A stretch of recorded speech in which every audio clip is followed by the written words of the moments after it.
Welcome to our show, Obsessed, where we talk about cryptids, mythology, folklore, and whatever else we're currently obsessed with.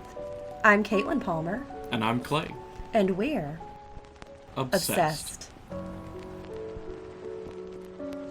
Oh, thanks, babe. Thanks, Al.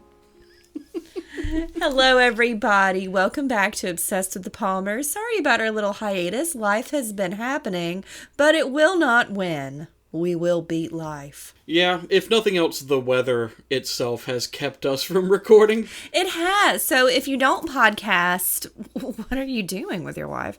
But Right, podcasting is super simple. That's what Clay wanted to name this podcast. That was the original, that was the working title. And the acronym is PISS. PISS. Podcasting is super simple. Should we do a rebrand? Let us know in the comments. Oh, you piss heads out there. We weren't supposed to cuss. Oh gosh, this is bad. We have been recording for 30 seconds and we have already said piss many times. Is piss a cuss word? You know, I don't think so. I mean, technically it is, but it's not like the big F-bomb or anything. I think as long as we maybe don't say the F-bomb in this one. Okay, but we'll say piss 30 times. But we'll say piss 32 times. I mean, you have to say piss like 60 times for it to make one F-bomb. It's just math. Okay. It's just math. But yeah, we apologize for the lateness. It'll probably happen again because life finds a way to fuck up. Oh, shit.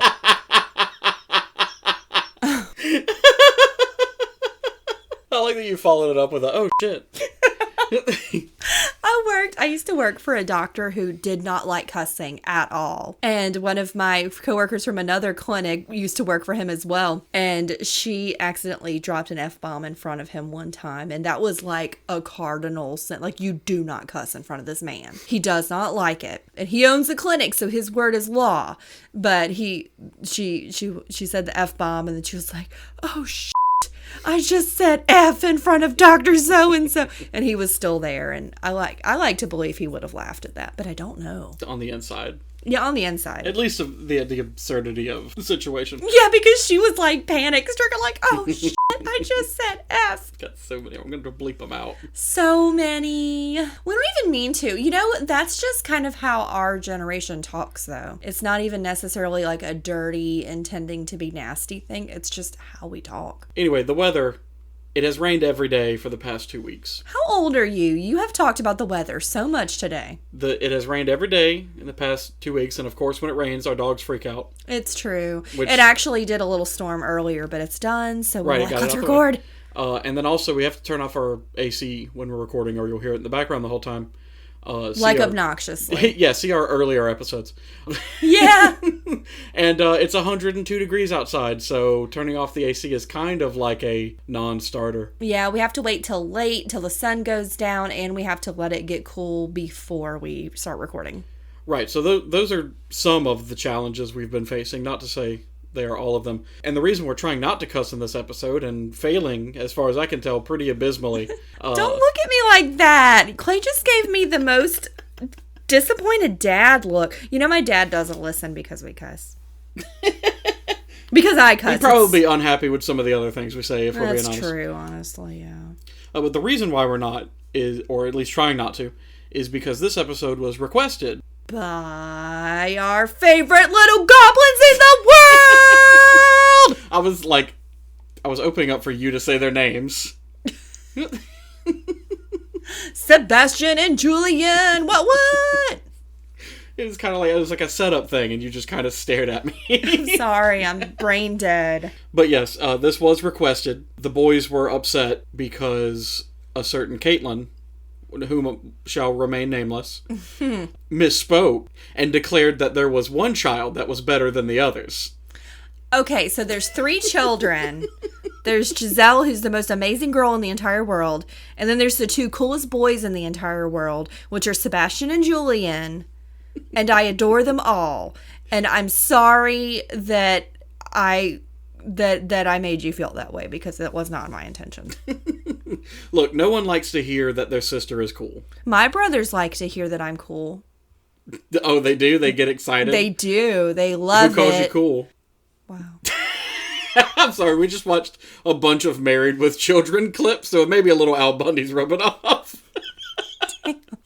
Turning me into a horrible person. One could even say a goblin. Oh, no. I don't know if you could say that or not. Look, today was a requested episode, and it was on Goblins. I could have put those sound effects in, but I didn't. I let you do that. You're welcome. You saved me a little bit of time. You're welcome, baby. I got you. So, opening up, starting with goblins. Mm-hmm. Just a quick thing about goblins. I'm goblin moding today. Goblin moding? Yeah, you got a little bit of goblin energy. I've got goblin energy. Maybe we'll talk about that. Yay! Maybe we'll talk about that a little bit, too. Can we get ice cream? Okay, you're embracing the goblin energy too much. No. So goblins have a lot in common with dragons. Oh? Yeah. At least in as far as this show is concerned. If you remember our dragon episode, my wife is now taking a picture for social media. If you remember our dragon episode, I did have to sort of do dragons as a concept overall. Because there are many different types of dragons. Which we covered, all the different classifications. Because they're so varied, well, goblins are similar to that. Right. Much like how you can find an example of a dragon on every continent, you can just about find an example of a goblin on every continent. That's true. They're not always called goblins, but there are like little men right. that cause mischief. A lot of different names. So we're going to talk about some of the more popular goblins. Maybe get a little bit of Goblin A and Goblin B. Oh, what about Goblin C? We don't talk about Goblin C. We don't talk about Goblin C. Those are off. About goblins. So like when we talked about it our Christmas episode, we talked about the Yule Lads. The Yule Lads, those nasty boys. They're so nasty. Those are pretty much goblins. Honestly, yeah. If Gruntilda, I can't remember her name. I knew it Gruntilda is copyright. I knew her name the Christmas troll wit. Shit. Much how she is a troll, they are goblins. Right. So a goblin, by definition, at least as far as, say, Wikipedia or Webster's Dictionary is concerned, a goblin, by definition, is a small, grotesque, monstrous humanoid creature. This particular definition I'm reading now says that they appear in the folklore of multiple European cultures, but as I've already let slip, goblins are everywhere. Yeah. There be goblins. There be goblins. So they're first talked about, at least the European goblins, in the Middle Ages. Some of the other goblins, we'll talk about some Eastern goblins, go back a bit further. I don't know who the first goblin was. That's hard to pin down because a lot of times, while looking this up and following link after link, I encountered multiple types of goblins that never in their lore or description attribute them to goblinoids. They don't refer to them as goblins. They just describe them like, that's a goblin. Yeah. Like, that's a goblin. It's like a short, human-like, probably gross. Mm-hmm. A lot of times they're kind of gross. Yeah. Mischievous being. And then when I first... couldn't that also be a gnome or like a troll or... See, but like, gnomes are more nature spirits. That makes sense. And trolls are big. Oh, I guess so. Do you remember the old Rankin and Bass Hobbit with the giant trolls? That's the thing, because we got different sizes of goblins. So, most of what I knew about goblins was with, say, D&D. So I'm used to goblins in the Tolkien sense. Mm-hmm. I'm used to, like, a nasty little diaper-wearing, off-green, all-teeth murder machine that's both incompetent and dangerously feral, or feral-ly dangerous. Fairly dangerous. Fairly dangerous! So that's what I'm used to. So is their leader's name Will Ferrell? Where are we going with this show? I don't know. Everybody pack in. Hey, get in the car. We're going for a trip. Yay! It's in left field, but we'll get there. We'll get there. So when I heard goblins as being described as fey creatures, I was appalled. I never thought about it, but it would make sense that they're fey creatures because the most terrible things are. Looking into their folklore, not only your European goblins, but various versions of your European goblins, as well as your Eastern goblins, etc., are very fey-like. Mm-hmm. They have that tendency to appear out of nothing and nowhere, disappear much the same way, follow a very strict set of rules, that they have to abide by. Mm-hmm. As well as some other pretty fairy-like things, which we'll kind of get into more as we go along. But I've changed, and I hope you can change too, and believe that goblins are fae creatures. Clay changed his pants because he pooped in them. That was unnecessary. Yeah, it's true though. Is this just like the little boy humor? Yeah. You had to include the poop joke? I did. Because it's for my favorite boys. So a lot of times goblins have a certain temperament. They're impatient. They're greedy, they're violent, they're vindictive, terrible little goblins. But sometimes they're not. I think they are. They are just all the time. I think they just always are. Well, we'll talk about some goblins, particularly brownies, which maybe you've heard of before. Okay, so I have heard of brownies, and I thought they were more like gnomes or trolls. Like little trolls. Again, I was used to the D&D thing, and in D&D, brownies are tiny little fairies. Yeah. It's not typically where that lore came from. Oh. That was just a little bit of D&D spin on it. They're pretty much just goblins. And actually, when I start talking about brownies, you're going to be like, oh, I know where that's from. I'm excited. And I'm going to have to stop you because we're not going to talk about those goblins. So, just real quick, because I like where names come from, so I always got to talk about the, the etymology. Etymology? Etymology? I'm sorry, I do this thing where I'll mispronounce something and it upsets Caitlin deeply. No one sort of knows where goblins came from. So the first recorded use of the word goblin was in the 14th century. And it was spelled like goblin. Goblin? which I like. I like goblin. How do you spell goblin? Gobelin. Goblin? Goblin. He's a goblin. I love that. Okay, that's how we say it now, guys. So that, and it could have been earlier, around 1100s, from France. Also has a goblin that was in use, spelled the exact same way. Could come from the Latin gobalus or kobolos, I like which basically meant like rogue or imp or goblin. You see where the issue is with this? Like, yeah, it's attestation of the word. They're little nasty boys. Refers into itself also goblin. So it feels like it's just been a word that's existed forever, which, I mean, if we lean into the European Fae origins of goblins, actually makes a little bit of sense. They've been around. They've been around. So it is kind of used like a blanket term, like what we talked about with like dragons. You kind of talk about any big reptile-like creature as a dragon. Sure. You can kind of get away with a lot, too. Like, right. Even if it doesn't have really anything else to do with a dragon, but it's kind of a big reptile, it's like, dragon. Yeah. Because it's close enough. Like our bearded dragon. Like our bearded dragon. Yeah, it really doesn't have much to do with a dragon at all, but looks close enough that you'd be like, dragon. Our bearded dragon does not have wings, nor does it breathe fire. That we know of. Nor does it collect virgins. No, it does nothing. But goblin is sort of a catch-all term used for, like small, mischievous little cretin beings or even spirits. Oh. Yeah. Which I haven't personally heard of anyone refer to a spirit as a goblin, but it kind of makes sense. Yeah. I mean, ghosts are always like moving your stuff around and knocking things off shelves, and that's pretty goblin of the spirit. I saw a thing, it was so funny. It was like ghosts would not be scary if you could see them, and it's just a guy opening and closing the door, and it's really fun. I talked about goblins being everywhere. Just a quick talking about how goblins are everywhere, which we'll talk a little bit more about some of these. But like in South Korea, they have goblins that they call dokebi. South India has the Kudachathan, a type of a goblin. South Africans have the Tukaloshi. Ooh. And even in the Middle East, goblins have been kind of lumped in with, say, the jinn, which they act similar. Yeah. But I do believe jinn are a little bit different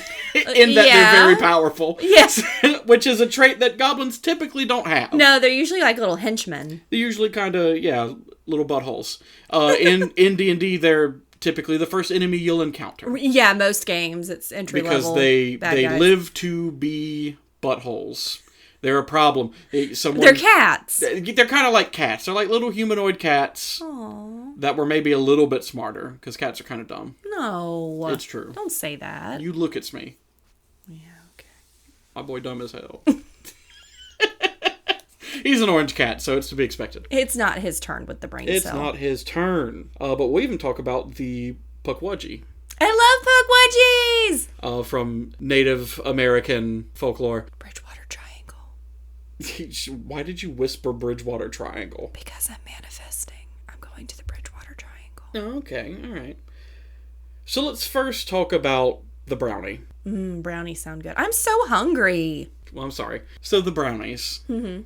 Delicious. Brownie, although sometimes pronounced bruni. Bruni. You're right, from the Scots in particular. Because this particular goblin found its place in, say, the United Kingdom, Ireland, Scotland, this area. The Isles. Yeah. If you will. They are a type of goblin, although they're often referred to as household spirits. This is where it kind of... This is kind of the bit that sold me on being fake creatures. They would show up to a person's house. They'd come out at night. Mostly. Almost exclusively. And they would do chores around the house. Oh. They would clean for you. I want one. Well, see, you would have already messed up. Oh. Because brownies do not like to be perceived. Oh. They do not Same. do not want to be I love seen. being perceived. They do not want to be talked about. They do not want to be thanked. Oh. They want their work to be as it is. If you talk to the brownie, if you tried to catch the brownie, well, that'd be rude. Or if you tried to give brownies clothing, they will disappear. Do they become free brownies? They will disappear. Typically, brownies are wearing pretty gnarly, not very good clothing. Yeah, moth-eaten, dirty, ragged, sometimes just like potato sacks. Oh. Not very good clothing. Clay, I think I'm a goblin. And a lot of people, their house is getting cleaned by these brownies overnight for free, because the brownie doesn't ask for anything. Although it is customary to leave out a little bowl of porridge or oatmeal or something for your brownie as thanks. But don't make a whole thing about it. The brownies do not want tribute. But it is nice to do. What if you left them like a little sticky note that said thanks? If you catch a brownie in the corner of your eye and you notice that it is wearing poor clothing, do not try to give it clothing. This is like the main thing. So they don't like the other stuff, but the one thing that will 100% get rid of a brownie in your house, try to give it some clothes. Do not like it, they will immediately disappear. And like you made a reference to earlier, becoming free, brownies were typically, as goblins, lanky, big-nosed, brown skin. Sounds pretty familiar to what you were referencing a minute ago, which is to say J.K. Rowling's house elves, which there's some bit that compares goblins to elves too, which, they typically have like the pointy ears and stuff too. Right. Orcs, elves, goblins, they all kind of get lumped into that they're something from another world. In other like D&D stuff, they're from a different place. Right. And they had to settle in our horrible world. And then from there kind of diverged into these other races. But J.K. Rowling's house elves. Dopey. Like Dopey. And if you give him a shirt, he's gone. He's free. Yeah, but in this case, if you gave a brownie a shirt, it would get really upset. Oh. it would not celebrate. Upset the brownie. Another reason why I don't want to talk about J.K. Rowling's goblins in general is because you had the house elves, and then you had the goblins. Oh, yeah. Poor taste. Yeah. Poor taste. Yeah, upsetting. Man, I loved Harry Potter, but she's not a good person. Yeah, I mean, her narrative on, goblins is, people got really upset about the one alien from the Star Wars prequels, being like the sort of like greasy car salesman. Oh, yeah. They got upset about him. More people should probably be upset about J.K. Rowling's goblins. Yeah. they're like you said, poor taste. Yeah. Could do better. So brownies are also talked about as being easily offended. So they might even see insults where there is none. But if you insult a brownie, again, it will leave. Mm-hmm. And you will be stuck cleaning the rest of your house, as the brownie will no longer do it. In some cases, brownies will switch to becoming problems. Oh. In that they will, play pranks on you and that kind of thing. Just typical Fae-like behavior. Right. He'll start playing pranks on you, maybe messing some things up. Like, oh, well, look at the floor now. I could have swept that, but instead I made it more muddy after you cleaned it. Oh, no. And then Brownie, sometimes even become a different creature altogether, referred to as a boggart. I did know that somewhere in the deep recesses of my nerd brain. Yeah, so like a little evil goblin. Oh. Which kind of does all the opposite that a brownie does. Yeah.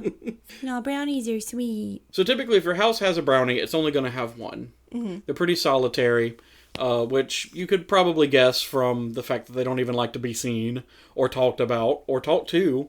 They like to keep to themselves. I respect that. And a brownie who is assigned a house, if you will, usually does not live in the house, but lives next to your house. So if your house has like a hollowed out tree, or maybe a little pond or a creek, or a magic frog garden.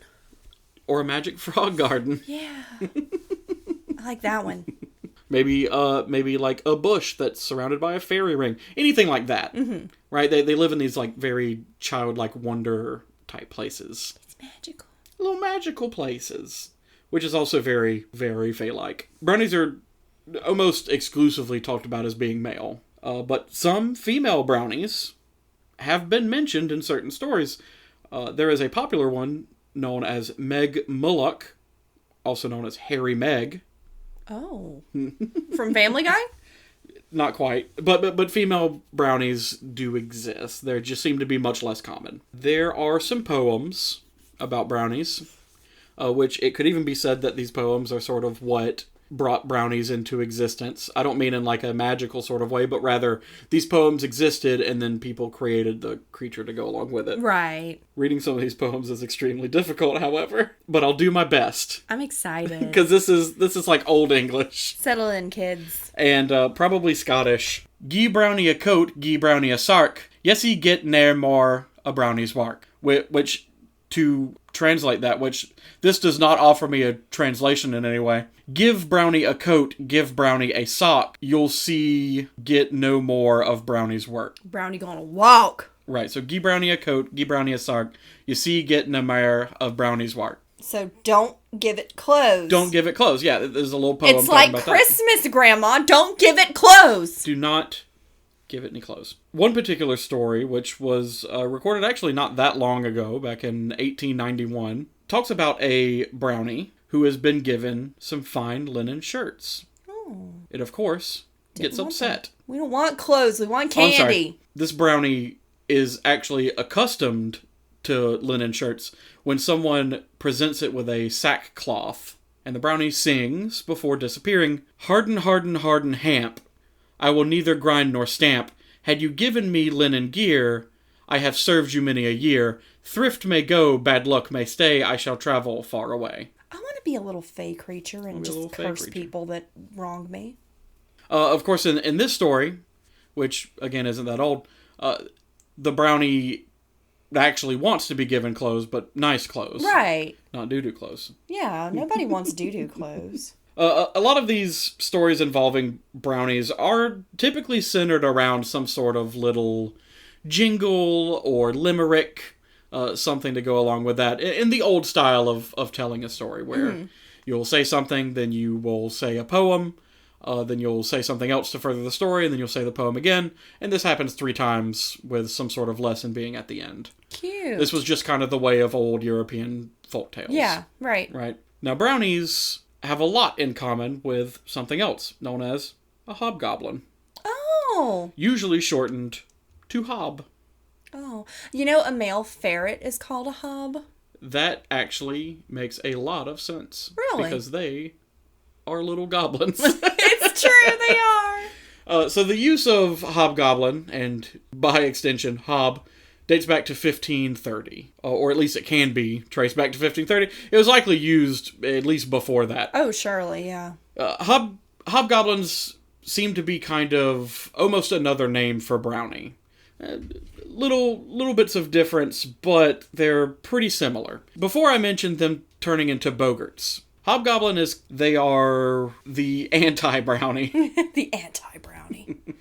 They're not malicious, though, like Bogarts. They're more about their tricks. These are much more Fae-like. They're more impish and whimsical. They're more impish and whimsical, which we can talk about imps, too. Oh, yeah. Imps are almost another word for goblin, although if you ask me, I will argue that an imp is not from the Fae realm, but rather a small demon. Yeah, exactly. It plays pranks and things too, but imps seem to be more evil. Yeah, they're just kind of inherently bad. But of course, like other fairy folk, hobgoblins are easily annoyed, similar to their brownie cousins. If you attempt to give them clothing, they will disappear forever. No one seems to know if they're necessarily offended by gifts, or if it is just one of those weird rules that Fae have to follow, which basically says if you're given a gift, you gotta leave. Oh, man. You gotta get out of here. Oh, and see, gifting is my love language.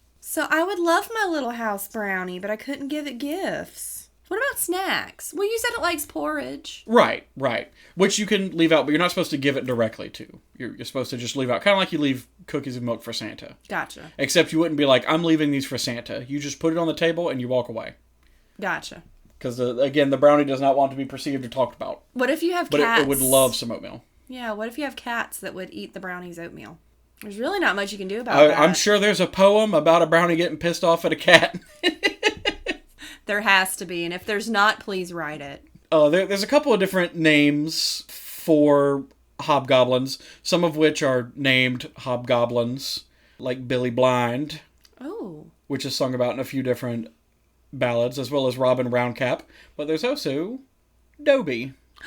Oh. Which is probably where the name was pulled from to begin with. Which is strange because Dobie in the movies, at least I didn't read the friggin' books, is pretty meek and mild-mannered. Not a prankster by any stretch of the word. No, he's just a little sweetie. Now, we do have evil goblins. We got the evil goblins. Yeah, they be some evil, like in Goblin Slayer. They're not good. Well, I was going to talk about another Scottish goblin called a redcap. That's the name of a mushroom, isn't it? It is the name of a mushroom. Fairies. There's a reason why they are called redcaps. Do they have red caps? They do have red caps. Damn. Which is soaked in the blood of people they've murdered. Oh, cool. Which is why it's red. That's metal. Pretty cool, yeah. The redcap is a malevolent, murderous goblin. Which these do definitely originate from Scottish folklore. We can trace this back pretty easily. In fact, there is a named redcap known as Redcomb or Bloody Cap. That's sick as hell. Let me just read this verbatim. This quote: redcaps are depicted as, quote, a short, thick-set old elf with long, prominent teeth, skinny fingers armed with talons like eagles, large eyes of a fiery red color, grisly hair streaming down their shoulders, iron boots and a pike staff in his left hand, and a red cap on his head. So are they wearing clothes other than their cap? Yeah, they wear clothes other than the cap. The cap is just kind of... It just stands out. Gotcha. It's distinguishing, and also, again, there's the whole thing about, like, the way they dye their caps is in the blood of people they've killed. That's so cool. But anyway, it actually wouldn't be red. It would be like a brown if it was blood. I know that. But but it's cool for stories. It's so cool for stories. Anyway, that was a quote from Folklore of the Northern Counties of England and the Borders, 2nd edition. Book names, am I right? Am I right? When travelers take refuge in his lair, he flings huge stones at them, and if he kills them, he soaks his cap in their blood, giving it a crimson hue. And then it goes on to say that he can be, like, defeated with words of scripture, crucifixes. Like he's a vampire. Yeah, maybe they are imps. But redcaps are pretty prominent in a lot of D&D stuff, too. And they are evil. They usually have, like, a scythe is what they're known for. And they wear bells, so, like, you can hear them when they run around. But it's kind of an ominous jingle, because you don't see them until it's too late. So it's kind of like jingling, and you're like, oh. That's spooky, and I love it. And then you get murdered by a little goblin, and he puts his hat in your blood. So now, let's talk about, and I don't know if you've heard of these either, mind goblins. No, I've never heard of those. You've never heard of them? What? I mean, if you haven't heard of them, I guess in that case, would you mind goblin these nuts? Oh, man, I knew I was gonna get you. Well done. Man, I hope we can keep that in there. Beware the mind goblins and the mental anguish they can cause you. Oh. Now let's talk about the duendes, which are goblins, but, if you will, Spanish goblins. I have heard of these, actually. Now, I'll just say, honestly, I could probably do a whole thing on most of these goblins. The duendes are definitely one I would like to do a whole thing on. Mm-hmm. This is just Goblins 101. Right, this is just Goblins 101. If you want to come back for the master class, we'll have that at a Goblins separate time. broad strokes. Right. So we're just talking about different goblins you might have heard of. There's a dirty joke about broad strokes. I don't know how to phrase it, though. Well, it's there. We'll leave it on the cutting room floor. Yeah. But essentially, it's from a word, dueño de casa, which means master of the house. So part of these are the Ajanas. Ajanas? Probably Ajanas, just assuming since it's Spanish. This is the segment of the show where the cats interrupt us. So the Ajanas, I'm still not sure how to pronounce it. I assume since it's Spanish, I'm hitting that nya on the end, are described as extremely beautiful. Ooh. With long flowing hair. Clothed in dresses made from stardust. Oh, yeah. Wearing flower crowns. No larger than a flower themselves. Thumbelina? Like little Thumbelina. But can change their size. So they can be human size. No, I would be tiny all the time, and then I'd crawl inside of your beard, and it would be so warm. Anyway, they're also live in your typical sort of like brownie locations, like we talked about, creeks, springs. No, I would make a magical little rat hole somewhere inside of someone's house, and I'd watch them. Okay. They only come out whenever humans are asleep. Oh, same. But it is said that their inside of their homes are valuable treasures. So this is more of like a... Inside of Thumbelina's home are valuable treasures? Right, yeah. Okay. Inside of the tiny little goblins' homes. And Janyas are never described as being like evil or malicious in any way. In fact, they're pretty benevolent, doing things like blessing various nature pieces, say like, a blueberry bush or a tree. Oh, I would tree. do that. Okay, here's a fun bit of folklore. I didn't see this until just now. If you find one in the middle of brushing their hair, you can marry them and take possession of all their beautiful treasures. Oh, that's gross. However, if you are not faithful, she and her treasures will all disappear and curse the man to be poor. That's awesome. So are they all female? From what I can tell, yeah, the Anjanas are. But these are all different duenos. There's a lot of different ones. Gotcha. At least from what I can see, about 15 different variations. Which all look and act different. Like the Trentis, which are a duende that are made from like things that you would find on the forest floor. So twigs and leaves and that kind of thing. Cute. And they are known to pull down the skirts and dresses of women and pinch their butts. So, mischievous. Maybe a little unwanted.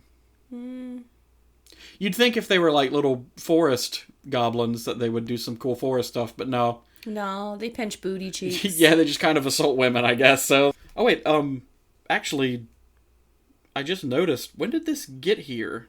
What you got? There's a letter on my desk. This was not here a minute ago. No, that was not. What is that? It just kind of appeared. I don't know. We're dealing with the Fae. Should we open it? Do you think? Well, I mean, we got to. Do we?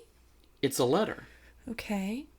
It's a letter from E.W. Moneybags. Oh, we haven't heard from him in a while. How's he doing? I guess he's got a subscription to Goblin Mail. Oh. That's what Gmail stands for. Oh, really? Yeah, as far as I could tell. Let me, I guess, read it. Okay. Palmer's. Okay. All right. Parentheses, I refuse to append an endearing adjective. Well, this does sound like EW Moneybags. It truly does. I have written you to inform you of my recent business endeavor. Following counsel by the man I pay to make me more money, I have been cajoled into investing a sum of $1 million into crypto coin and have offered you a one-time buy-in deal, as I believe this is one of the things you talk about on your little radio show. This cryptid coin has been named by me Goblin coin. This is the currency of the future, and anyone who holds stock in Goblin coin shall ascend to the pinnacle of opulence. Best regards, E.W. Moneybags the 14th. In there is a joke about generational wealth. Oh, that makes a lot of sense, actually. Yeah, $1 million. Just kind of dropped on that, huh? He can do that, I guess. I guess so. I don't know what E.W. Moneybags' net worth is, but I guess... It's a lot. I guess it's enough. I guess. To spend on nothing. I mean, if we're being honest, that's what crypto coin is nothing. He bought empty space. Why is it that everybody has money is really stupid? Oh well. The Dokebi. I'm just going to get rid of this letter. I'm not... We're going to move on, and we're going to talk about the Dokebi. Oh, should you at least... I don't know. It feels rude to just throw the letter away. I guess I could burn it? I don't know. I feel like burning it could go one of two ways. I will put it back on my desk, and I'll just write on the letter K. Yeah, just the letter K. Yeah, K. Put a period behind the letter K so it's a little passive-aggressive, like and K. I'll make it lowercase. Yeah, K. Like, great. All right, yeah, and I guess the goblins will take that away. I don't know. Okay, ooh, can I see them? Well, don't try to look at them specifically, or I don't think the letter will get back to EW Moneybags. Yeah, you're right. Just let them do their thing. I can't stop peeking. Oh. A goblin, probably. So, Dokebi from Korean mythology. Ooh. Sometimes lovingly referred to as Korean goblins, if you couldn't. Which I feel is maybe not lovingly, and maybe just kind of lazy. They're like K-goblins? K-goblins. Yeah, like K-pop, but goblins. Right. K-poplins. So the Dokebi are a little bit cooler than regular goblins. They wear sunglasses. They point at stuff. Well, they have powers. Mm-hmm. And unlike the brownies and things we talked about, don't start as helpful in nature. They kind of do whatever they want to do. I gotcha. So you're just at the mercy of these little spirits. Aren't we all? And the pictures that you see of Dokebi are amazing. Yeah. These little guys, I love them. I want to see one. I think there's a Pokemon based off of the Dokebi. I think it's like the Duramaka or something. Yeah, Duramaka. So they're almost square shaped, at least in these pictures, which that could just because they're like in like stone reliefs or whatever. But they're very like short, stocky, broad, little creatures in like a very traditional Korean style. Like they're very stylized. They're very stylized. It's fantastic to see a little guy like great. this. I enjoy them. Okay, so yeah, I was reading that they can appear in many forms. But they're usually wearing a hanbok, which is a traditional Korean dress. Or maybe I shouldn't say dress specifically, clothing. Yeah. It's very dress or robe like, depending on if it's very formal. Yeah, very very formal. Typically like white or black, but they can come in a bunch of different colors and. You'll have people argue over which one is better, but like for a long time, apparently Korean people wore a white hanbok because it symbolized purity. Oh, it was very nice. Comfortable is what it looks like. Oh, we love. I don't know. Moment. I don't know like how formal this is, but it looks very comfortable. So like if this is what they'd wear to all the nicest ceremonies, like that's really cool because the crap I've got to cram into. For our formal settings, it's sucks. Not fun. Yeah. And I'd love to rock a hanbok. I'd probably look good in a hanbok. You would look good in anything, babe. Can we sleep in one? I don't know if it's appropriate to sleep in one or not. Probably not, but it looks comfy. I got sidetracked by Handbox. So the main thing that sets Dokebi apart from other goblins, even when referring to goblins as spirits from, say, the Feywild, is that they do not manifest here on their own, but rather they have to possess an object. So that's probably why we're used to seeing these little square boys. Is they probably have, I say they'd probably, have statues of Dokebi displayed around as vessels for these little guys. Yeah. But they can possess kind of anything. So it's kind of similar to like your Japanese yokai. Mm-hmm. Although a little bit less like traumatizing. With like yokai, it's like, oh, you've discarded this, say, broom. Or you've neglected this broom. You haven't repaired it, and you've been treating it like dirt, so it gets possessed by a yokai. In this case, I think a Dokebi just kind of grabs onto whatever it can, whatever suits its little tricks that it wants to play the best. I was reading a list of different objects that they can possess, and one of them is, quote, objects stained with human blood. So, oh, cool. There's that. So you gotta look out for that, I guess. But yeah, typically, kind of like harmless fun type pranks, right? Nothing too crazy. Not typically something that gets people injured or killed. And in some tales, Dokebi only have one working leg.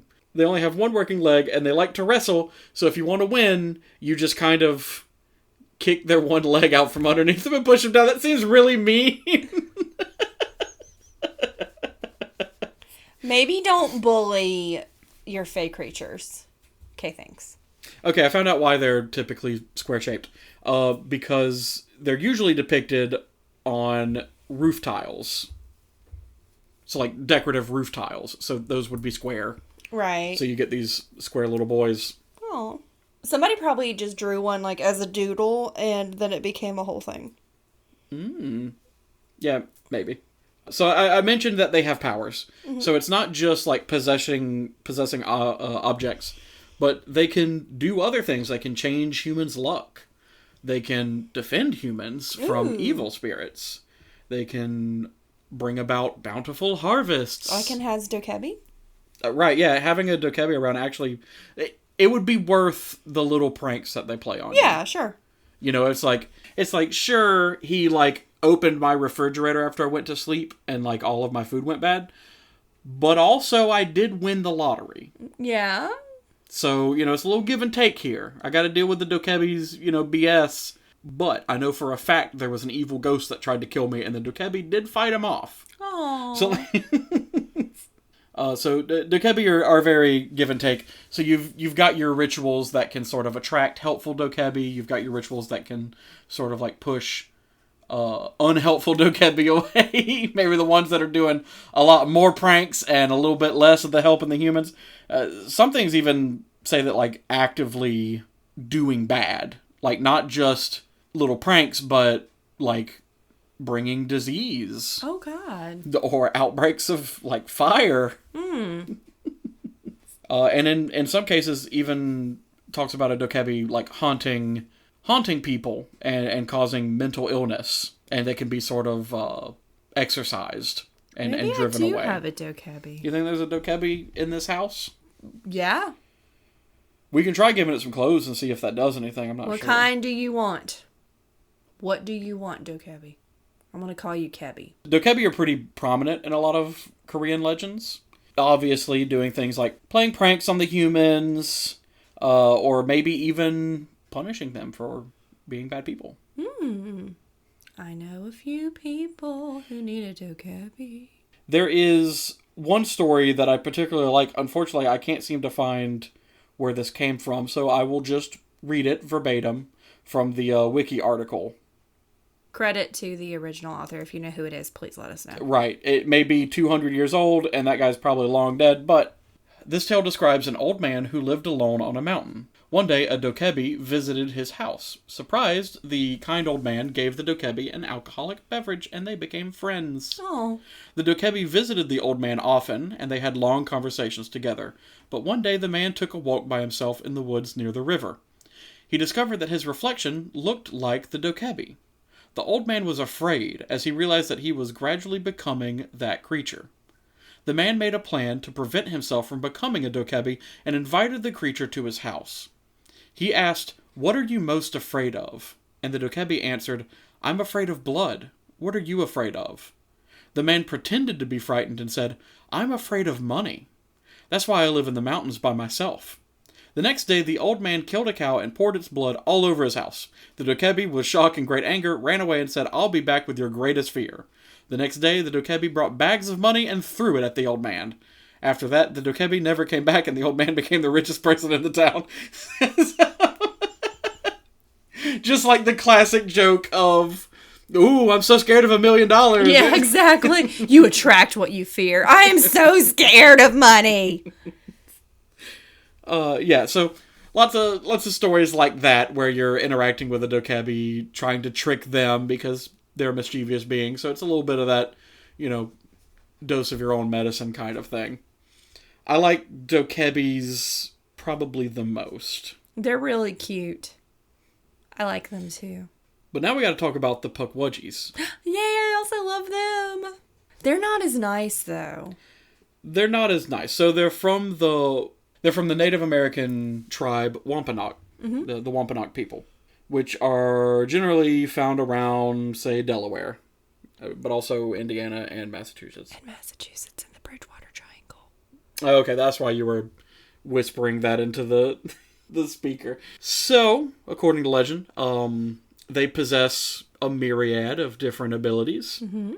You've got shapeshifting, which we have a thing on this podcast about shapeshifting. Yeah. It's the most evil thing you can do. So, but they can go invisible or disappear completely. But typically, if you get a look at one of these guys, if it's not shapeshifting to something else, it typically looks like a porcupine troll. Mm-hmm. So like, spines on the back, but like, troll-like in appearance. Yeah. So, troll-like goblin, sure. They're kind of cute. Yeah, pretty cool. So typically they lure people to their deaths. Sounds like the Bridgewater Triangle, yes. They can create fire, launch poisoned barbs. Did you say lunch? Launch. I'm hungry. Literally thought I said lunch. I did. So it was believed that the pukwudgies were originally helpful to humans. They're not. Well, that's what I'm saying. They originally were, but something happened and they turned away from humans. Now they don't like them. Yeah. Me either, pukwudgies. And basically, if you spot one, it's best to leave them alone. Sure. Which could be said for a lot of things that you'll find in the woods. You should probably just leave it alone. If you upset a pukwudgie, you will be a target for its mischievous deeds. Just like any other goblin, it will play tricks on you, ranging from inconvenient to nasty to, damn, I really pissed this thing off. Yeah. Oh, man. And by that I mean, sometimes they'll just do things. Like maybe ruin some item of yours, or create some kind of inconvenience, or maybe push you off a cliff. Oh, okay. That escalated. Yeah, that's what I'm saying. It's kind of like, how bad did you upset this thing? Yeah. Maybe just be nice. Just be excellent to each other. We've been over this. Sometimes they'll just stab you. Oh. Okay. Sometimes they'll just stab you with a knife. Okay. Which is to say, don't piss off a pukwudgie. Just leave them alone. Maybe just don't talk to them. Yeah. Because I don't know what they did for us back in the day. Now that we're here, yeah, they'll push you off cliffs and stab you with knives. That's just how it be. One story from a Wampanoag people says that they began being so mischievous. Mischievous feels a little light. Yeah, mischievous implies that it's in good fun, and I don't think it is. Yeah. Well, maybe it's fun to them. Maybe. Not so much fun for the person. Being pushed off a cliff. Right. But the way this all started, why the pukwudgie are no longer friendly to humans and may kill you. One story from the Wampanoag people it explains why they feel this way towards humans now. And it is said that this all came about because of jealousy. They were jealous of the love and devotion that the natives had for Mashop. Mashop being a mythical hero and a giant. Oh! A giant mythical hero from Wampanoag folklore. They saw how they treated Mashop and were upset that they didn't get the same sort of adoration. Especially since Mashop himself would eventually exile the Pukwudgies to different parts of North America. Oh. Ever since then, the Pukwudgies have been less than happy with humans. Fair. And even took revenge on Mashop by killing his 5 sons. There are some stories that even say that the Pukwudgies killed Mashop himself. So maybe there was never any hope for humans and Pukwudgies. Yeah, maybe not. So maybe we just don't talk to the Pukwudgies. Maybe we just leave them alone. Maybe we just leave them alone. I'm still going to the Bridgewater Triangle, but I'll be very respectful. Of the Pukwudgies? Yeah. If you see one, what are you going to do? Not acknowledge it and leave. I don't believe you, but that is what you should do. No, I'm not. I'm definitely going to try to talk to it. Be like, hey, little guy. He's like, what's up? My name's Greg. Hi, Greg. I'm Caitlin. It's so nice to meet you. He's like, oh, that's neat. Check this out. And then he stabs you. Yeah. That's Greg, the Pukwudgie, stabs you. I'll be like, oh, you're so cute. And that, I'm sorry, I was actually quoting one of our D&D sessions. Greg, the Pukwudgie, stabs you. You take a d4 plus 2 damage. Oh. Unfortunately, you're a wizard, so that's your max health at Yeah, level 1, no. so you are dead. Yeah, he one-shot me. You do die. Overkill. So that's goblins as a whole, and some of the more popular goblins. There are plenty of named goblins from every walk of life. Goblins are everywhere. Goblins are life. Shrek is love. Shrek is love. Shrek is life. There's a new letter on our desk. Are you? What? I wasn't watching it. I missed them. Well, let's read it. Okay. It says, "Open the door." Open the door. Oh, please don't break our door down. Oh. I have bad news about Goblin Coin. Mr. Moneybags, if you do not stop breaking my doors. How much is a door?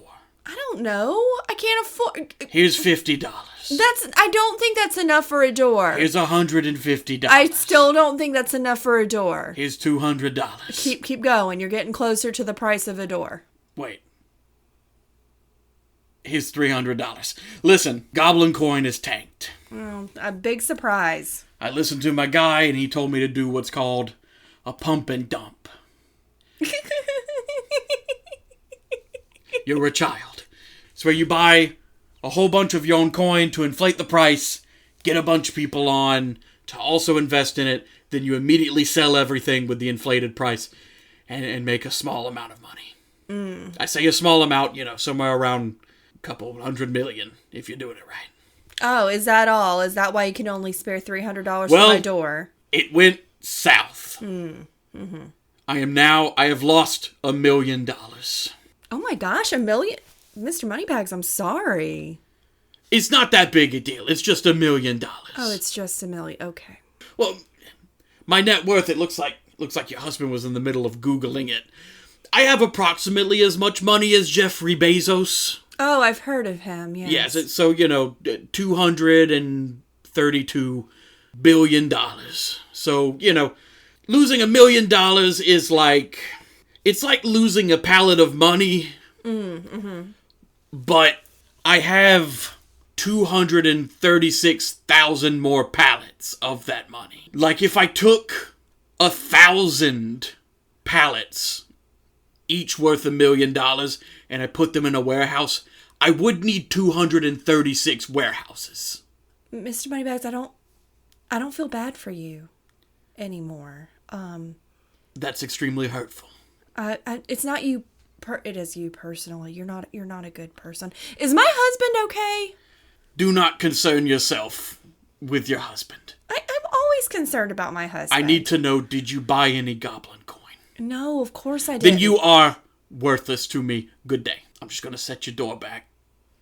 Where's my $300? Unfortunately, I didn't have $300 cash. I own so much money, I don't keep cash. I gave you a stock share worth $300, but that stock was in Goblin coin. It is worthless. Well, so you're welcome. Goodbye. Bye, Mr. Moneybags. We have got... Clay, I need you to put those cameras up. Honey, are you okay? We should just get rid of our doors. We really should, honey. Oh gosh, are you okay? I don't think so. I could have swore I was bleeding, but it looks like... Did you mop up my blood? No, I didn't, but, We should go to the store and get some oatmeal. Yeah. What kind? Tap 2 times on the window Do not talk if you to the want brownie. cinnamon.